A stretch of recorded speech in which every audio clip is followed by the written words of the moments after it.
exclusively trademark TV here. That 200 shooter on the S22 ain't going on there, is it? The 200 million megapixel shooter ain't going on there yet. It's going on one of the Xiaomi phones. But the Xiaomi didn't bring it out neither. That 200 shooter. They said there was a 200 shooter coming out. We don't know when it's coming out, when they're releasing that 200 shooter. It's not on their Xiaomi 12 Pro. It's not on that 200 shooter. It weren't coming, was it? That was a rumour. When they do the shooter up to 200 megapixel, the camera. It ain't going to do that, is it? Right? And the S22 Ultra, right, looks a fantastic phone. The way it's been reduced, right? It works. It's going to go right up there it's going to go right up par, yeah, with the S21 Ultra, with camera specs. And if it does what it did last year when we had the phone awards from Mark Kebb, and it got more. When it was up there, yeah, it got loads of awards, didn't it? It got tons of awards. If it does that, yeah, the S22 gets tons of awards. Best camera, best design, best overall phone in general, right? And best budget, best spec phone ever. Well, Samsung's done it again.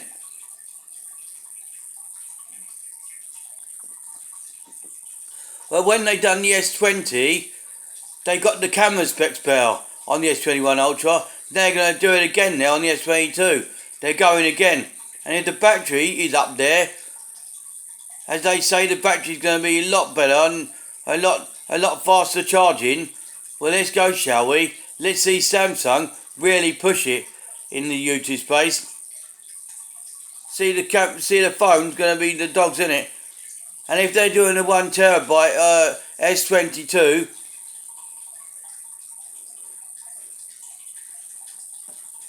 right, it'll be in some regions, but it won't be in all regions, right, depending which region you're in. And if the 1 terabyte one, it'll probably cost you about, say, 1,600 quid, right, because that's got a 1 terabyte capacity storage going in the phone itself.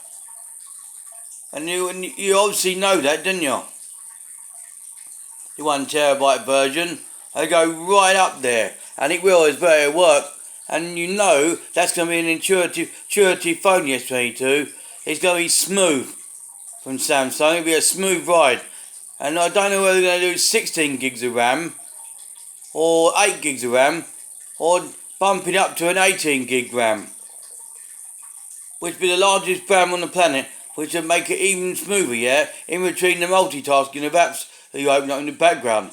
And they all open up and it's smooth ride, it's buttery smooth. It's like putting in fingering butter, yeah, put a knife through butter and spreading on toast, yeah, it spreads quite well, doesn't it? Butter spreads, really nice. When it does, yeah, you know the phone's going to be buttery smooth. It won't, like say, be choppy. It won't crash in between apps and be choppy. And when it's like choppy, it's like being on choppy water. It's choppy. It won't respond. It go to the app, yeah, but then it ping off and go back to the main screen, the home screen. When it does that, yeah, you know you've crashed because it's all choppy. We don't want that between opening apps and closing down apps. You want it to be intuitive. And when you get the camera, yeah, you want the camera to be a shutter speed, be fast shutter speed. Take the picture straight away, not lag on the first taking the picture. Some cameras do that, they lag. And when they do that, they lag. They lag really bad. And you know they've lagged. They lag really bad. They lag so much, yeah, that it's not very good when they do that. They lag. And it's stupid when the camera does that. It lags on the first go and you think, whoa, come on. And you get frustrated with the tablet. Some phones are bad. I got frustrated where the camera's not right there when you need it. If you're taking a shot of something, it's not quite on par. Or the camera's blurry. It's the resolution of the camera. You don't want a 1.3 megapixel front-facing camera when you're doing selfie videos, talking videos. You want the camera just to be right up there, be intuitive, to move with the times, and it's got to move at the same spot as you. You can't have a camera that's blurry. It seems to not work that way, and when it does, yeah, that's the downer, the resolution of the camera. It's got the This is the 2.1 megapixel shooter I'm recording this through on this tablet, and the camera is okay, but it's not how do we put it, overly colourful. The saturation's pretty good. You got to get the saturation right on the camera. It's not as intuitive as people would like it to be on the first go. Right, what do you expect? It's an old tablet from 2002. An old tablet from way old. The Tab S4 the Tab S 8.4. It's old. It's old now. It's been out years. Right, and it's still good even today. In 2022, I'm still using it with old software, 2016 software, and Android 6.0.1 Marshmallow. Still using it. Still works. Still goes nowadays. All software works on it. Updates and all software works. You know that works, and it works as a phone. It's intuitive. It seems to know its stuff, and we love the way it's big. It's huge, a huge tablet, a huge phone, a monster of a huge phone. It's huge.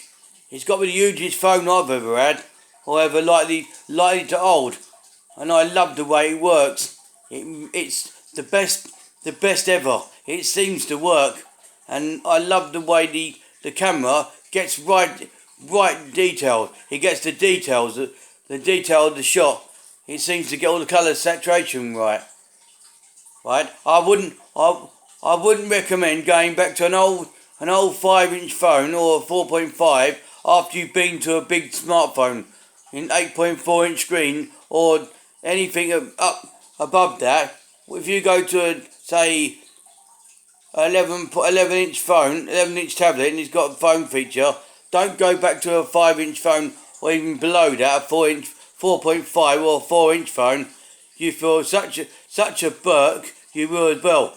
You say, I don't like this, I want to go back to a big phone, and you had a big phone to start with, an 8.4, and you sold it, and you realise you do repent doing that as well. You repent going back to an old phone and put a big phone to a tiddly phone. It's like you got a big fish, yeah. Say you got a big fish in the tank, yeah. Say you got a great big fish, right? A great big fish. A big massive fish in the tank, yeah. And you sell him on, yeah, to a collector who wants big fish, and you go back to a tiddly fish. You go, well, I feel stupid now. I've gone from a ginormous fish to a tiddler, to a baby one. Now I've got to start all over again. Got to go all the way back to the beginning and start from the beginning, building the fish back up to where the other fish was big. You ain't suddenly going to do that, are you? But I've got goldfish in there, big, like my smartphones. You're not going to go to a small phone, are you? Say for instance, you go from a big 8.4 inch Galaxy Tab S 8.4 to a 3.5 phone, are you? You ain't going to do that. Or a 3-inch phone. One of these jelly phones. You ain't going to do that, are you? When you've gone from this big one to a really tiny phone. It's far toss. You think, what the hell's this? What am I doing with this? You feel a right idiot. You do and all. You feel a right burk. You've gone from something small, something big, 8.4, you've gone all the way down to something that's 3-inch screen, 3.5-inch screen. And you feel a right burk. You will as well. or a 4-inch screen, and you wonder why you've gone backwards when you should have gone up the ladder to a 10.5 or 10.8. You should have rose up the screen, gone larger. Why would you want to do that? It ain't going to be intuitive that way to go that far, to go down to a small phone. From you've been to a larger phone, 8.4, you go down to a 4, you think, what have I gone to a 4-inch screen for? And you think, oh no, I really have done it now. I sold the bigger phone, which was even bigger, could take more, got more screen resolution, and I've gone to this junk. And you think, well, I really have lost me way in phones. And you think, why have you done that? It's not very good when you do that. You've lost it altogether. You've gone from large massive phone, yeah, 8.4 to a 4-inch tiddly phone, and you ain't gonna do that anytime soon. Right, exclusively Trademark TV signing off.